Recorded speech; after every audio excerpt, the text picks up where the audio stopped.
Good morning, student. Today we are going to start the third chapter of macroeconomics, national income and related aggregate. यहाँ से आपको ध्यान थोड़ा ज़्यादा रखना है क्योंकि ये चैप्टर इंपॉर्टेंट चैप्टर है।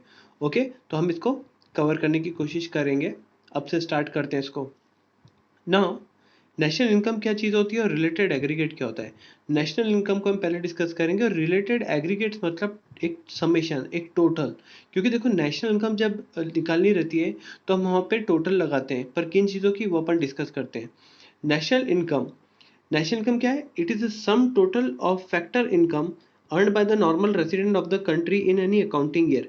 किसी भी अकाउंटिंग ईयर में जो फैक्टर इनकम कौन अर्न करते हैं? फैक्टर ऑफ प्रोडक्शन क्या होते हैं? Land, labour, capital, entrepreneur.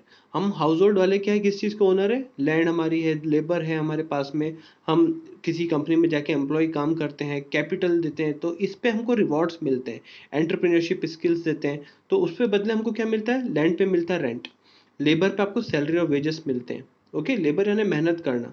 तो वैसे तो लेबर कैसे होता है? मेंटल लेबर भी होता है, फिजिकल लेबर भी होता है। तो फिजिकल लेबर वाले को वेजेस मिलता है, जो मेंटल लेबर करता है वो एम्प्लॉय कहलाता है, उसको सैलरी मिलता है। कैपिटल पे इंटरेस्ट मिलता है। एंटरप्रेन्योरशिप स्किल्स अगर आपने कहीं किसी ऑर्गेनाइजेशन को दी तो आप प्रॉफिट कमाओगे, कोई भी बिजनेसमैन, तो वो ये सारी चीज़ें सैलरी, रेंट, इंटरेस्ट, प्रॉफिट, इसको ऐड कर दोगे, यही सब फैक्टर इनकम्स होती है। उसका एडिशन कर दिया जाए तो ये क्या निकलेगी? अपनी नेशनल इनकम। ओके, पर ये नेशनल इनकम किन लोगों की है? Normal resident of the country. सिर्फ नॉर्मल रेसिडेंट्स की रहेगी। हम इसको आगे डिस्कस करेंगे कि नॉर्मल रेसिडेंट्स क्या होते हैं। ओके, अभी आप बस इतना जान लीजिए कि फैक्टर ऑफ प्रोडक्शन के जो रिवॉर्ड्स हैं, रेंट, सैलरी, इंटरेस्ट, प्रॉफिट, इसका एडिशन ही फैक्टर इनकम कहलाता है। ओके, इसी का टोटल लगा के हम कहाँ निकलते हैं? National income. Now all this incomes are earned and include in calculating national income. Any type of transfer payment is not included in the national income, donation, charity, grants etc. अब यहाँ पे क्या बोल रहे हैं कि जो भी इनकम आपने कमाई है अर्नड इनकम, तो उसको आप नेशनल इनकम में इंक्लूड करते हो। मतलब हमने जो इनकम कमाई है मेहनत करके, काम करके, जॉब करके, क्योंकि जो जो आपने सर्विसेज दी यहाँ पर तो उसके बदले में आपको रिवॉर्ड मिला, उसको ऐड किया यहाँ पर। किसी भी ट्रांसफर पेमेंट को अपन ऐड नहीं करते नेशनल इनकम में। अब वो कैसे हो गई? जैसे कि किसी देश ने आपको डोनेशन दिया है, ओके, डोनेशन दिया किसी भी चीज़ से रिलेटेड, या यूएसए ने आपको डोनेशन दिया, तो डोनेशन यूं ही पैसा हमारे पास आया, हमने उसको यूज़ कर लिया। तो ये जो चीज़ है डोनेशन, ये किसी भी तरह का आपका कमाया हुआ पैसा नहीं, ये सिर्फ ट्रांसफर इनकम है। चैरिटी, चैरिटी क्या चीज़ हो जाएगी? जैसे कि अपन भलाई करते हैं, किसी की वेलफेयर करते हैं, तो चैरिटी हाउसेस कई डोनेशन करते हैं, जैसे गरीबों को कपड़े बांटना वगैरह। तो ये जो चीज़ है ये सब एक ट्रांसफर पेमेंट है, सामने वाला कमा नहीं रहा है उसको। ओके, आप अगर किसी से मॉनेटरी हेल्प कर रहे हो तो वो भी एक ट्रांसफर पेमेंट है। तो ट्रांसफर पेमेंट किसी भी तरह की नहीं आएगी। ग्रांट्स, जैसे कि कभी भूकंप आ गया तो हो सकता है किसी ने आप अपने देश को सहायता दी, तो ये जो चीज़ है, जो पैसा यूं ही ट्रांसफर हो जाता है तो वो हम कैलकुलेट नहीं करेंगे। जैसे कि एक बैगर है, आपने उसको भीख दे दी, किसी भी गरीब भिखारी को आपने भीख दे दी, तो अब वो क्या चीज़ है? वो एक तरह से ट्रांसफर पेमेंट ही है। वो उसकी इनकम नहीं हो गई, उसने कमाया नहीं है, अर्न नहीं किया, उसने कोई इकोनॉमिक एक्टिविटी नहीं की है, तो प्रोडक्टिव नहीं हुआ, फिर भी उसके पास पैसा आ गया है, तो वो चीज़ क्या हो जाएगी? उसकी ट्रांसफर पेमेंट हो गई। एक तरह से आपके पॉकेट से पैसा कहीं और चला गया। तो ये जो एग्जांपल है ट्रांसफर पेमेंट का एग्जांपल है। तो इस तरह की चीज़ें इंक्लूड नहीं होगी, किसी भी तरह का ट्रांसफर पेमेंट हम नहीं लेंगे। ये वर्ड न्यूमेरिकल करते टाइम बहुत ध्यान से पढ़ लेना कि ट्रांसफर को हम ऐड नहीं करेंगे। ओके, ये वहाँ काम आएगा।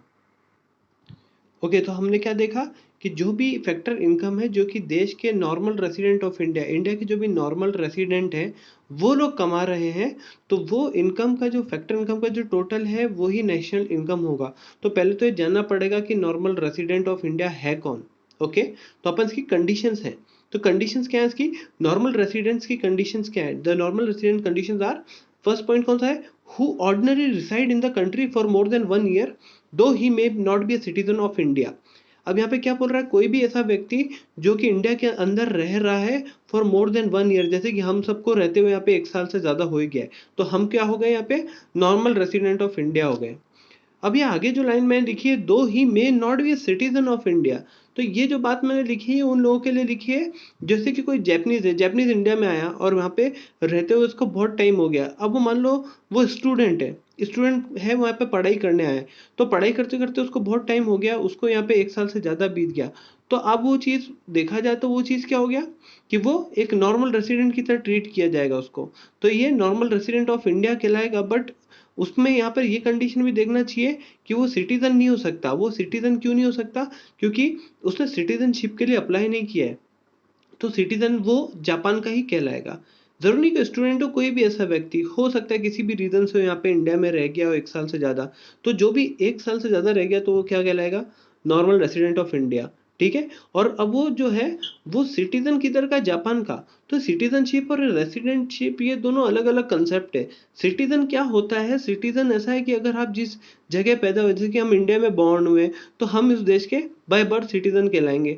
पर अगर आप बाहर से आए हो, मान लीजिए आप रशिया से कहीं से आए हो, इंडिया में आ गए हो, तो आप यहाँ पर बाहरी व्यक्ति हो, okay, you are a foreigner, तो आपको सिटीजनशिप के लिए अप्लाई करना पड़ेगा। और गवर्नमेंट अगर आपको बोलती है कि हाँ आपको सिटीजनशिप दे दी जाती है, तो आप सिटीजन बनते हो इंडिया के। ओके, तो ये कंसेप्ट है।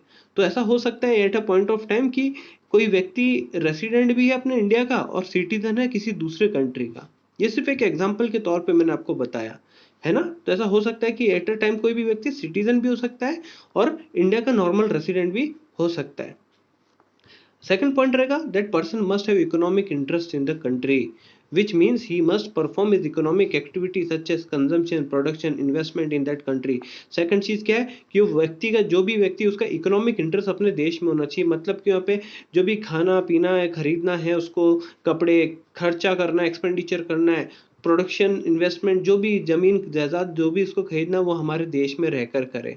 तो उसको बोलते हैं इकोनॉमिक इंटरेस्ट। कहाँ पर? उसका अपने देश में। जैसे कि हम लोग क्या करते हैं, हम लोग जॉब का करेंगे, हाँ इंडिया में करेंगे। तो ये जो चीज़ है, तो यहाँ पे इन्वेस्टमेंट, जमीन खरीदते हो तो इंडिया में खरीदते हो, तो हम इंडिया में ही क्यों खरीदते हैं? क्योंकि हमारे यहाँ पे इकोनॉमिक इंटरेस्ट है, तो हम लोग नॉर्मल रेसिडेंट ऑफ इंडिया हैं। ओके, तो ये दो कंडीशंस फुलफिल होना जरूरी है। अब who are not included in the normal resident, कौन कौन नॉर्मल रेसिडेंट में नहीं आएगा, या फिर हु आर नॉन रेसिडेंट। तो नॉन रेसिडेंट कौन है? अब ये पॉइंट हम क्यों पढ़ रहे हैं नॉर्मल रेसिडेंट? क्योंकि हमको नेशनल इनकम में हम साफ साफ देखा था कि नॉर्मल रेसिडेंट ऑफ इंडिया जो है, हम उन्हीं की फैक्टर इनकम लेंगे। मतलब कि अगर कोई फॉरेनर है तो हमको ये देखना पड़ेगा फॉरेनर क्या हमारा नॉन रेसिडेंट ऑफ इंडिया है, तो वो हमारे यहाँ का अगर बंदा है, मतलब नॉन रेसिडेंट ऑफ इंडिया है, तो ही उसकी इनकम हम जोड़ेंगे, अदरवाइज हम उसकी इनकम नहीं जोड़ेंगे। ओके, तो वो पॉइंट्स भी अपन क्लियर करेंगे। तो यहाँ पे पहला पॉइंट क्या है, कौन कौन नहीं है, है ना? नॉर्मल रेसिडेंट कौन कौन नहीं है, ये पॉइंट बहुत ध्यान से दिमाग में रखना। Foreigners, tourist, student, patient, sports, conferences. देखो यार, फॉरेनर्स इंडिया में आते हैं टूरिस्ट मतलब घूमने फिरने की पर्पज से। स्टूडेंट आते हैं, क्यों आते हैं? पढ़ने आते हैं, सस्ता पड़ता है इंडिया, है ना? यहाँ पे एक्चुअली क्या, कई देश इधर के स्टूडेंट इसलिए आते हैं क्योंकि इंडिया में एजुकेशन थोड़ा सस्ता पड़ता है, तो ये लोग भी आते हैं। पेशेंट आता है, उसको इलाज कराना, इसलिए बेचारा यहाँ आता है। स्पोर्ट्स खेलने के लिए लोग आते हैं। कॉन्फ्रेंसेस, किसी को मीटिंग, क्योंकि यहाँ पे अब ग्लोबलाइजेशन का ज़माना है, लिबरलाइजेशन का ज़माना है, तो बाहर की कंपनियों भी यहाँ पर ऑपरेट कर रही हैं, तो उनकी कॉन्फ्रेंस अटेंड करने भी फॉरेनर्स यहाँ पे आते हैं। तो आप ये चीज़ जानिए कि इनमें से कई लोग ज़्यादा कॉन्फ्रेंस अटेंड करके ज़्यादा से ज़्यादा चले जाएंगे, ट्रेनिंग के लिए भी जाएंगे तो 1-2 महीने रहकर चले जाएंगे, तो 1 साल से ज़्यादा तो नहीं रहने लोग। तो ये लोग क्या हो गए, हमारे नॉर्मल रेसिडेंट ऑफ इंडिया नहीं होंगे। तो फॉरेनर्स, टूरिस्ट भी ऐसे ही आते हैं, घूमते फिरते चले जाते हैं। स्टूडेंट आते हैं, अब स्टूडेंट का हो सकता है कोर्स का टेन्योर ज़्यादा हो, तो टेन्योर ज़्यादा है मतलब कि ज़्यादा टाइम तक रह सकता है वो। पर ये इसका मतलब ये नहीं कि हमारा नॉर्मल रेसिडेंट बन जाएगा। स्टूडेंट को हम कंसिडर नहीं करेंगे, क्यों? क्योंकि इसका पर्पस है कुछ, ये एजुकेशन लेने आया है। जैसे कि पेशेंट इलाज करने आया है, हो सकता है ये भी 1 साल से ज़्यादा रह जाए, पर हम इनको ट्रीट क्या करेंगे, हमारे क्या है, नॉन रेसिडेंट है, ये इंडिया के कौन से नॉर्मल रेसिडेंट के अंदर नहीं आते, तो हम इनको ट्रीट नहीं करते, कोई भी फॉरेनर्स। ओके, ये चीज़ याद रखना। किसी आम फॉरेनर की बात की जाए कि 1 साल से ज़्यादा रह गया, तो आप उसको क्या बोल सकते हो कि हाँ वो हमारा नॉर्मल रेसिडेंट है, इंडिया का नॉर्मल रेसिडेंट है। ठीक है, तो वो चीज़ क्योंकि 1 साल से ज़्यादा रह गया वो, और 1 साल से ज़्यादा की कंडीशन फुलफिल होती है, तो आप उसको बोल सकते हो कि वो नॉर्मल रेसिडेंट इंडिया का बन जाता है। Okay, now second, foreign staff of embassies, official diplomats in a given country. तो ये जो फॉरेन स्टाफ रहता है, मतलब कि बाहर के लोग हैं ना, फॉरेन वर्ड पे थोड़ा फोकस करने, foreign word. Staff of embassies, embassies क्या होती हैं? एम्बेसीज देखिए हर देश में एक छोटे सा ऑफिस रहता है जिसको एम्बेसी बोलते हैं। वो इसलिए खोला जाता है, जैसे कि इंडिया में भी आपको यूएसए की एम्बेसी मिलेगी। तो क्यों बना के रखते हैं यहाँ पर, क्योंकि इंडिया के अंदर जो भी यूएस सिटीजन है तो उनका ख्याल रखने के लिए एम्बेसीज बनाते हैं। ओके, तो ये जो चीज़ है वहाँ पर एक वहाँ के फॉरेन के स्टाफ, तो फॉरेनर्स हैं वो, तो स्टाफ उनके एम्बेसीज में हो सकते हैं। वो कोई भी हो सकते हैं, एम्बेसडर हो सकते हैं, जो कि मतलब वहाँ पे देख रेख करने का काम कर रहे हैं। ओके, किसका काम कर रहे हैं देख रेख का, वो अपने जो यूएसए के सिटीजन हो सकता है उनको देख रहे होंगे इंडिया के अंदर। और ऐसी officials, diplomats in the given country, ये डिप्लोमेट्स वो लोग होते हैं जो कि कोई गवर्नमेंट भेजती है, जिनको किसी पर्पस के लिए भेजा जाता है, ऑफिशियल, तो ये लोग भी इंडिया में आते रहते हैं।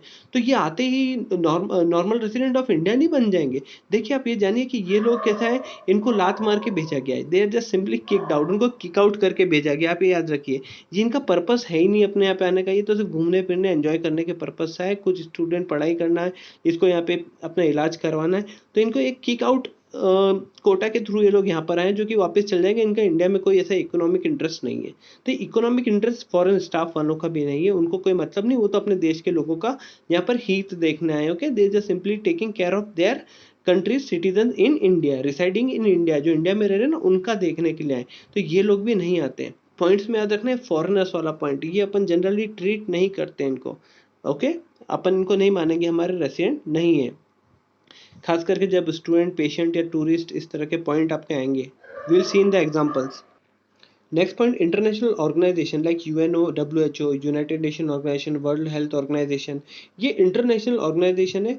और इसको हम मानते हैं कि हमारे ये कोई नॉर्मल रेसिडेंट्स नहीं है, ये सब इंटरनेशनल लेवल पे काम कर रहे हैं।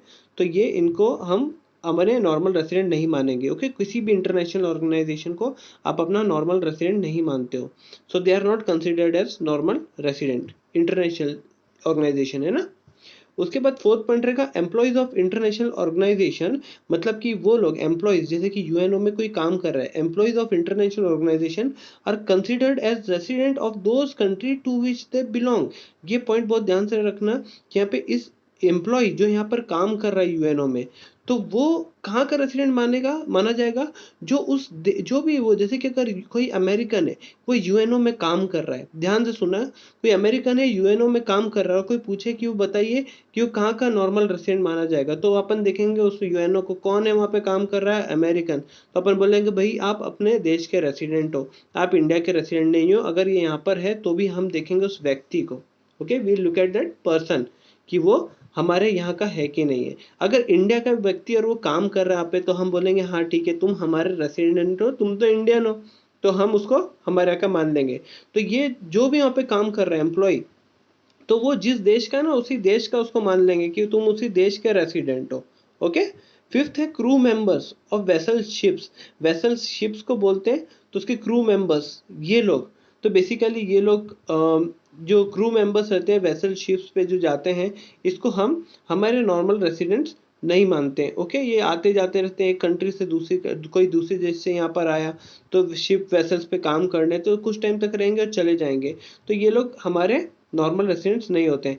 ऐसी सीजनल वर्कर्स आते हैं, ट्रैवल करते हैं, बॉर्डर वर्कर्स, तो these are the resident of their own country, हम इनको उनके देश का ही रेसिडेंट मानेंगे, हम इंडिया का रेसिडेंट इनको नहीं मानेंगे। ओके, अब इसके बाद अपन आगे बढ़ते हैं। ओके, अब हम इसको एग्जाम्पल्स के थ्रू समझेंगे। Okay, which will be included और not included in the normal resident of India, क्योंकि नेशनल इनकम जब कैलकुलेट करेंगे तो नॉर्मल रेसिडेंट्स की इनकम देखनी है। तो कोई सा भी पॉइंट आ जाता है यहाँ पे और वो बोलता है कि नॉर्मल रेसिडेंट ऑफ इंडिया है कि नहीं, क्योंकि आपको ये तो पता होना चाहिए कि इसकी इनकम लेनी भी है कि नहीं लेनी है। तो पहले तो आपको ये पता करना पड़ेगा कि नॉर्मल रेसिडेंट है कि नहीं है। ओके, तो अपन इसको वन बाय वन देखते हैं। Indian officials working in Indian embassy in the USA. अब यहाँ पर यूएसए में क्या है, अपनी इंडियन एम्बेसी है। ओके, तो इंडियन ऑफिशियल्स वहां पर काम कर रहे हैं आपकी इंडियन एम्बेसी में। तो वो जो बंदा है वो क्या कर रहा है, वहां पे बेचारा यूएसए में बैठा हुआ है, इंडियन एम्बेसी के अंदर जॉब कर रहा है, काम कर रहा है। तो वहां पे क्या कर रहा है वो, इंडियन एम्बेसी में यूएसए के अंदर जो अपने लोग हैं इंडिया के, वहां पर अमेरिका में, उनका ख्याल रख रहा है। तो एक तरह से हमारे यहाँ से वो गया हुआ है, तो ये डेफिनेटली इसका जो इंटरेस्ट है, इकोनॉमिक इंटरेस्ट कहाँ पे लाई करेगा, इंडिया में। तो ये बिल्कुल normal resident of India count होगा। Okay, I hope this point is clear. तो अपना बिल्कुल बेचारा नॉर्मल रेसिडेंट है तो यहाँ पर yes it will come, it will include आएगा, ठीक है। अगर यहाँ पर कोई दूसरा वर्ड होता, क्योंकि देखो ये तो अपनी बात हो गई, अगर यहाँ पे कोई दूसरा वर्ड भी हो सकता था। अब इंडियन एम्बेसी की जगह कुछ दूसरी जगह की बात हो सकती थी यहाँ पे, जैसे कि किसी ऐसी चीज़ की बात कर देते हो जैसे कि यूएनओ, यूनाइटेड नेशन ऑर्गेनाइजेशन का ऑफिस है, तो वहाँ पर कोई अमेरिकन काम कर रहा है, तो वो जो चीज़ है वो चीज़ फिर ऐसा होती है अमेरिकन है, तो अमेरिकन हमेशा फॉरेनर की जब भी बात आएगी तो थोड़े से कॉशियस हो जाना, वो जो फॉरेनर्स रहेगा वो अपने इसमें काउंट नहीं होता है ना। तो फॉरेनर यूएनओ में भी काम करता है तो हम उसमें नो लिखेंगे that he is not normal resident of India, क्योंकि नॉर्मल रेसिडेंट की जो कंडीशन है वो आपको पता होनी चाहिए, उसका इकोनॉमिक इंटरेस्ट इंडिया में नहीं है तो वो बिल्कुल नहीं आएगा, पर इसका होगा इसलिए आ रहा है, ठीक है। अब एक चाइनीज स्टूडेंट है, सेकंड कौन सा, a Chinese student taking education for 2 years, 2 साल के लिए उसने एजुकेशन लिया, ओके। अब 2 साल के लिए आया है यहाँ पे पढ़ने गया, पर उसका मेन पर्पस क्या है, स्टूडेंट का एजुकेशन लेना है, एजुकेशन लेके वापस चला जाएगा, तो हम इसको नहीं मानेंगे, हम इसको नो लिख रहे हैं यहाँ पे, क्योंकि हमारा नॉर्मल रेसिडेंट नहीं है। Technical expert from Germany staying for giving training for 6 month, अब ट्रेनिंग एक्सपर्ट आया जर्मनी से आया, ठीक है, स्टे कर रहा है, मान लेते स्टेइंग इंडिया में स्टे कर रहा है for giving training for 6 month, 6 महीने तक ट्रेनिंग देगा, यानी 6 महीने तक मान लेते अपन इंडिया में रहेगा, ओके। तो अगर वो इंडिया में रह रहा है, ठीक है, ट्रेनिंग देने के लिए, तो 1 साल से तो कम ही रहा है, ठीक है, तो हम इसको फिर भी अपना नॉर्मल रेसिडेंट नहीं मानेंगे, क्योंकि नॉर्मल रेसिडेंट कब हो जाता है, अगर 1 साल से ज़्यादा रहता तो ऑटोमेटिकली काउंट हो जाता है कि नॉर्मल रेसिडेंट बन गया ये, बट ये तो 6 महीने की बात करती है, तो 6 महीने मतलब 1 साल तो हुआ नहीं, तो हम इसको क्या बोलेंगे, it will not be included in normal resident of India. Then Indians going to Australia for cricket match series, तो अब इंडिया वाले हैं, तो इंडिया वाले कहाँ गए, गोइंग टू ऑस्ट्रेलिया, बाहर गए ऑस्ट्रेलिया फॉर क्रिकेट मैच, तो आप सोचे इंडियंस है वहाँ पे क्यों गए, वो बस ऑस्ट्रेलिया में क्रिकेट मैच की सीरीज देखने गए, तो हो सकता है 1 महीने रुक जाए वापस से वापस आ जाएंगे, तो वो सिर्फ 1 महीने के लिए वहाँ पर रुके, पर इनका इकोनॉमिक इंटरेस्ट कहाँ लाया करता है, इंडिया में लाया करता है, ओके, इंडिया इंडिया के तो इंडिया में ही लाया करेगा इनका इकोनॉमिक इंटरेस्ट, तो बिल्कुल ये चीज़ आएगी, ये नॉर्मल रेसिडेंट है इंडिया के। ऐसे ही now Indian employ working in WHO world health organisation in India, और ये WHO की बात आई गई, आखिर WHO की बात आ गई तो यहाँ पे बताइए कि इंडियन, तो ये WHO में कोई भी एम्प्लॉय काम कर रहा है, इंटरनेशनल संस्था में, इंटरनेशनल ऑर्गेनाइजेशन में कोई भी व्यक्ति काम कर रहा है वहाँ पर, तो उसको अपन कहाँ का व्यक्ति मानेंगे, क्यों, जिस देश का बिलोंग करता है ना वहीं का रेसिडेंट है, तो ये तो इंडियन है, तो ये तो इंडिया का ही रेसिडेंट होगा, तो ये बिल्कुल आएगा, yes he is normal resident of India. Now again WHO in India, अब WHO इन इंडिया में, तो कहीं पे भी WHO मायने नहीं रखता, अमेरिकन है वो, ओके, तो ये कहाँ का रेसिडेंट माना जाएगा, अमेरिका का, तो ये नो होगा, it will not be included in normal resident of India. Now Japanese employ working in WHO in USA, अब ये WHO का ऑफिस का है अमेरिका में, और वहाँ पे जैपनीज काम कर रहा है, तो जैपनीज कहाँ का रेसिडेंट माना जाएगा, जापान का, उसके देश का, to country which to which he belongs, तो ये चीज़ क्या आएगी, ये नॉर्मल रेसिडेंट ऑफ इंडिया है क्या, तो no, he is not normal resident of India. ना ambassador from Russia in India, अब ये नॉर्मल रेसिडेंट होगा क्या, देखो ये एक एम्बेसडर है जो कि सिर्फ रशिया से आया है, इंडिया में रह जरूर रहा है, तो यहाँ पे इंडिया में जो रशिया के लोग हैं उनके हितों का ध्यान रख रहे हैं ना, उनके इंटरेस्ट का ख्याल रखने के लिए उसको वहां से लात मार के भेजा हुआ है, he is just kicked out की जाओ उनका ख्याल रखो, तो इस तरह के लोगों को इकोनॉमिक इंटरेस्ट, इसको तो रशिया की याद आती होगी एम्बेसडर को, क्योंकि उसका इकोनॉमिक इंटरेस्ट तो रशिया में ही लाई करता है, तो ये जो चीज़ है ये हमारा नॉर्मल रेसिडेंट ऑफ इंडिया नहीं होगा, तो no, he is not normal resident of India, okay. तो ये पार्ट आप वापस देखना, ये कंसेप्ट थोड़ा, क्योंकि इससे 4 मार्क्स का क्वेश्चन बनता है, okay. If you have any kind of doubt you can ask me, okay, thank you, I will be posting videos on domestic territory also, so thank you as for now, so go through it and ask any question और queries, थोड़ा confusing है, time लगेगा, but it will be cleared, एक बार समझ में आ गया तो फिर आसान हो जाएगा, ओके, थैंक यू।